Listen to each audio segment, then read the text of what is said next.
დასავლეთს საერთოდ არ ჭირდება მომძლავრებული საქართველო. უყურე, როგორც კი საქართველოს გაუჩნდა, ჩვენც ვლაპარაკობთ, ხო 2017-ში ვერ ვიზავდით, აგერ 22-ში უკვე რაღაცა შევძლებთ, იმიტომ რომ ეკონომიკურად რაღაცა წამოვედით, ხო? მაგზაც არ დაგვიწევს ომში ჩართვა.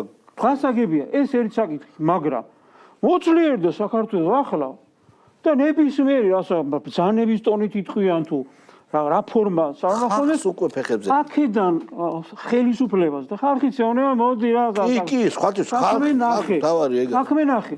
ესე იგი ლოგიკა რას გვეუბნება?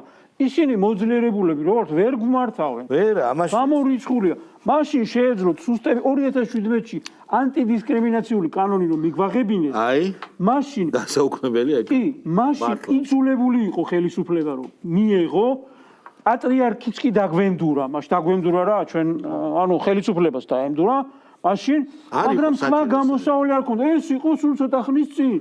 მაშინ შეეძლოთ რომ არ დაყოლოდა ხელისუფლება და ჩამოექციათ ზუსტად იგივე მეთოდებით, რასაც ეხლა აკეთებს. მაგრამ ცოტა ხანი გავიდა, ცოტა ხანი ქვეყანა ამ ყველაფერს უძლებს. ესე იგი, ძალიან მარტივია, ორჯერ ორია. არ ჭირდება ამაზე ძლიერი საქართველო მით უმეტეს. იმიტომ არის ამ ხელა შეტევები გარედან გინდა თუ შიგნიდან. ნუ წარმოიდგინე ეხლა 33 მილიონიანი ბიუჯეტი აქვს საქართველოს და 4 მილიარდიანი და 93-იანი რო კონდეს, მე რაღა იქნება. არა, მე საერთოდ. ხო, არა, ორ წარმოგიდგენია. უსაფრთხოებაზე მეტი ფული დაიხარჯება, კეთილდღეობაზე მეტი. უსაფრთხოებაზე რა თქმა უნდა, ყველაფერზე. ეხლა რო საქმე ხსნით და ეხლა რო მუშაობს, რა თქმა უნდა, დაფინანსებაც არის მნიშვნელოვანი მათი ბუნებრივი.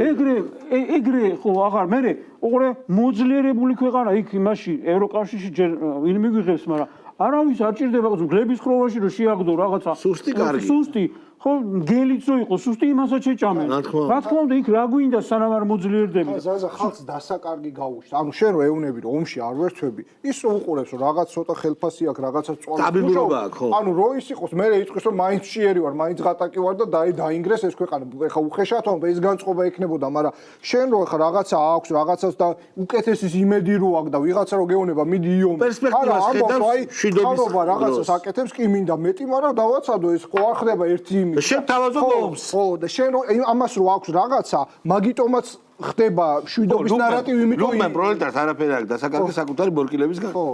და ეხლა დღეს ხო? წაღან პოლიტიკაზე ვსაუბრობთ, ანუ ჩვენ ყველა შემთხვევაში მოძლიერი ეკონომიკურად გაძლიერება გვჭირდება და მერე თანაბარ და სწორუფლებიანად ვილაპარაკებიან და ისიც ნახოთ შეიძლება იქნება თუ არა ევროკავშირი 30-მდე არ იქნება ან არა ამერიკას პატარას ვაცით მე ვნახოთ რა სიტუაცია იქნება